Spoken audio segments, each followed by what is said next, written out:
मराठी महिन्यानुसार चैत्र महिना हा पहिला नवीन वर्षाचा महिना.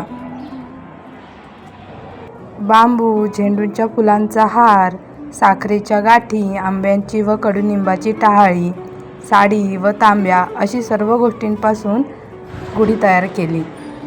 येणाऱ्या नवीन वर्षाचं स्वागत असं केल्यास संपूर्ण वर्ष मंगलमय राहतं आणि सुख शांती लाभते. चैत्र महिना लागला की पहिल्या दिवशी घरासमोर अशी गुढी उभारली जाते. रांगोळी काढल्याशिवाय कोणता सण पूर्णच होत नाही, त्यामुळे गुढीभोवती रांगोळी काढते. हळदी कुंकू आणि झेंडूची फुलं अर्पण करून गुढीची पूजा केली.